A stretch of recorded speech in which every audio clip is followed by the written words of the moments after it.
So this would be part 2, or whatever. Anyways, I decided to show you how I'm gonna remove this bearing. It's already, most of it is out. So we just use the rod. It's about 16-inch rod. It doesn't have to be this long. So these are both threaded. Where it stops, that's where we're gonna hold it from. So basically you're gonna put this through the back of the bracket. Okay, and that's where your stopper will hit against the bearing. But now that the bearing is out, most of it's gonna hit inside right here against the bearing. This method is okay when you remove a junk bearing. You never want to press against the inner bearing when you, even if you want to remove it out for whatever reason you want to use it, you want to press from the outer. You're gonna be shit out of luck on this one because you can't. So once you take this out, forget it. You have to use a new one if you want to reuse it somewhere else. Anyways, that's in. These are tight together, and then we use what we have laying around, tools. This is from another bearing, ball joint press. So this goes on here, and because you can see right here it's very close, we ended up using a, well, you know, yeah, ended up using a a socket, kind of like to make it longer. Hold this, and then we use we did use this. Did you use this side or this side? Does it matter? I don't think it matters. We put that on there, put the washers, and then we put this bolt on here.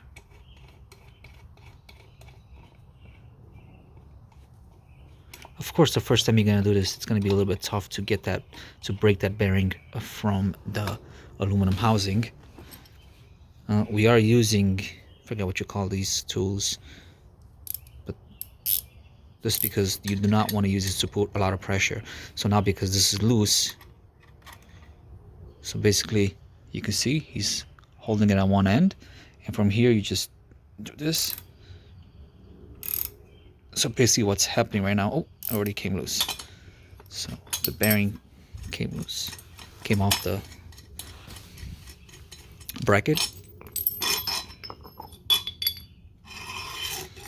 So there's the old bracket, I'm sorry, old bearing. So you can hear it. You might want to hold it. And just hold it from there.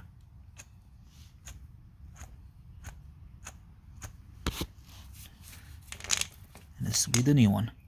Oh, let's, yeah,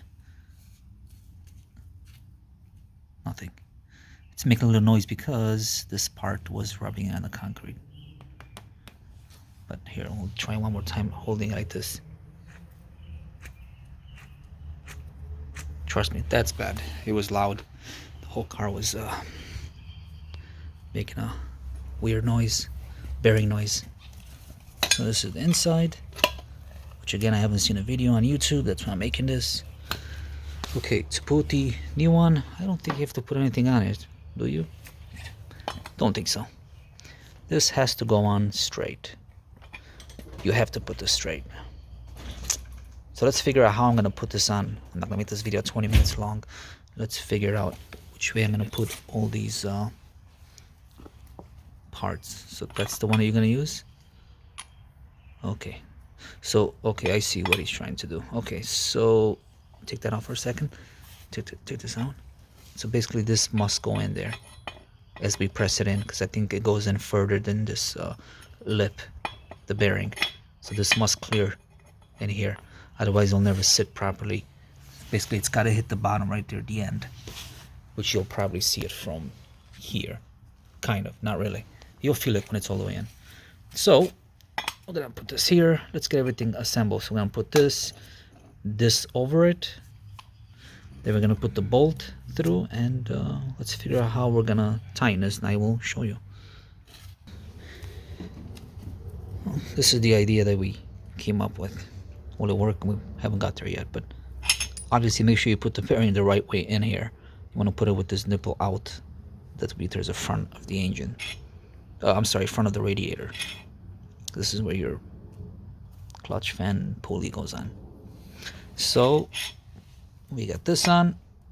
We got a socket. Let me tell you what size socket this is in case you want to know. Oop, I passed it. What is it, 1 1? 1/16. Oh, I'm sorry, 1 and 1/16. So this fits on here perfect. As you can see, like this. Okay, he's gonna hold it. Right here we put some washers. Okay, we do use the 9 grade washers in there. These are locked against each other. We are probably gonna have to hold on to here. And here we put a bigger washer with a smaller washer, and we're gonna use this bolt, longer bolt. You could probably use a normal nut like this. We're just gonna use the longer one because it's got more strength on the threads, so it won't wreck the threads as fast. So here's the setup. You want to make sure this bearing is as straight as possible so you don't put it in cocked. It's the washers.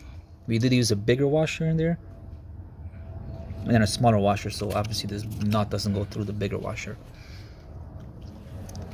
Tighten it, and we're gonna try and see if we're gonna break something. Oh, I feel like it's going in. Go ahead. It moved? A little bit. This doesn't matter if it moves a little bit. You can always loosen it and straighten it. It's about, let me see. I need to see how it's going in. It's cocked, right? A little bit. Can I correct this with a hammer? Maybe from here. Did he do it? Can't tell. I think I have to do it from underneath. Try a little more.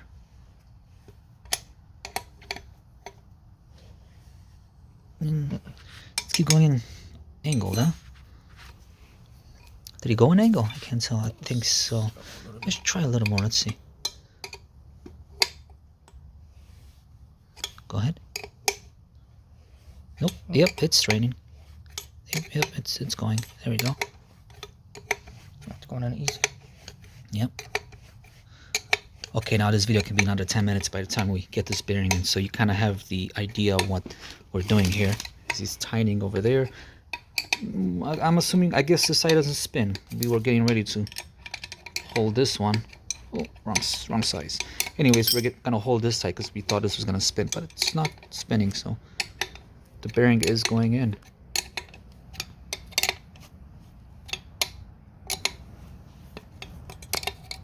All right, stay tuned. So we realized with this key is taking way too long, so we're just gonna use one of those I forgot the name of them. Anyways, you get the idea.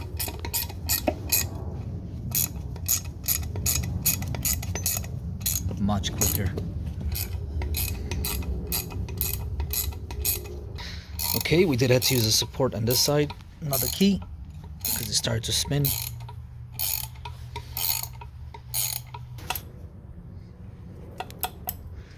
Oh, that looks like it, huh? Keep going until it stops. Use the key the other way. Yeah, like that.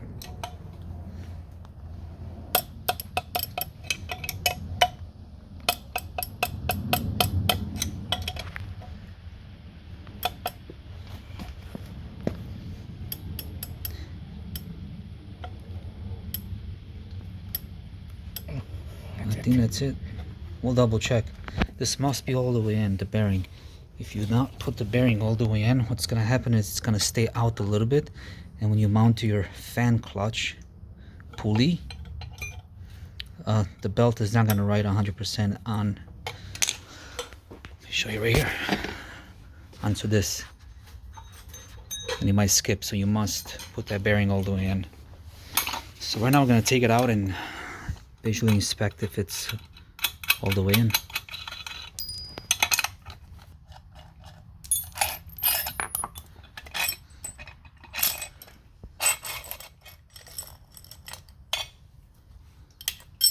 It does look like it's all the way in, huh? That's how the other one looked. Let me see inside. I mean, on this other side. Maybe with the camera I can see if I zoom in. Looks like, right? Yeah. Yeah. It looks flush. That's in. Yeah, it's flushed. Okay. That looks flushed. I forgot to... I can't remember how far that was in, but I think that's all the way in. It looks like all the way in. Because that's how the other one was. It had a little bit of a... It had a lip. That's in. Okay. Alright. Well, now it's time to put this bracket back up. Fun. Oh, that one's bad, huh? Yeah.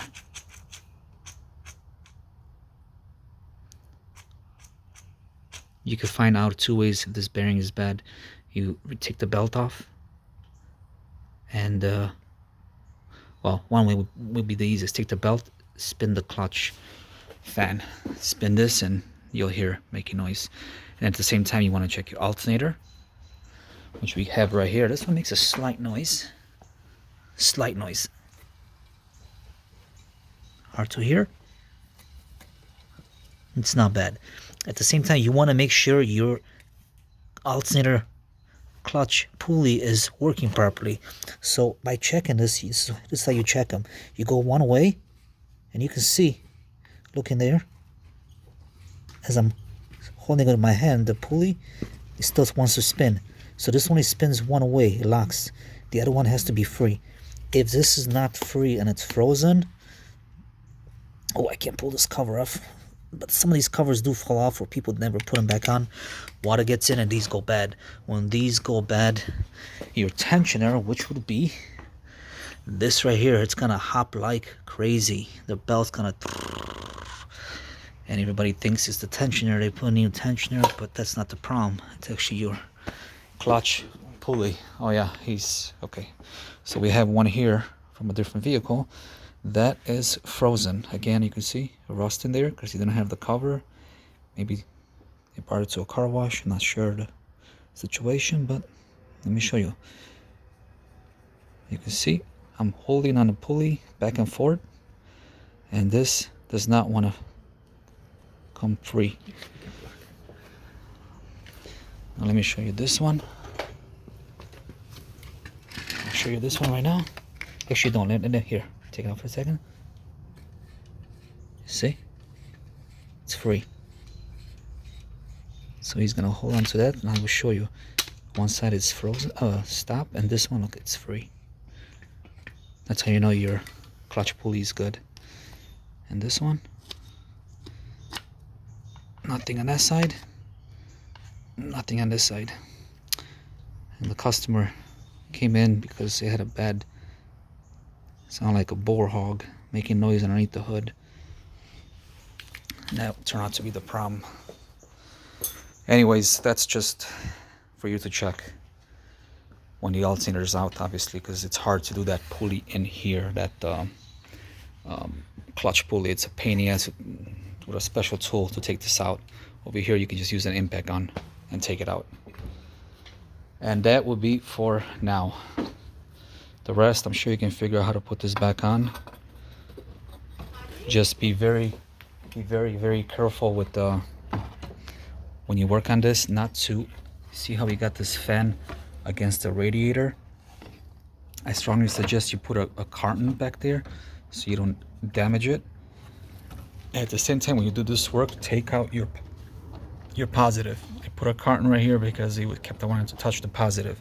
Another way, when you take the alternator out, we stuck the positive side right in between the two fuel lines. Peace of mind, you don't want that to touch anything, including this. Anything that's ground, it will short out, and then I think it will blow a fuse somewhere on these cars. I'm not sure if they're underneath the hood. Or are they here? I'm not sure. Anyway, so avoid that. Just make sure you take out your positive.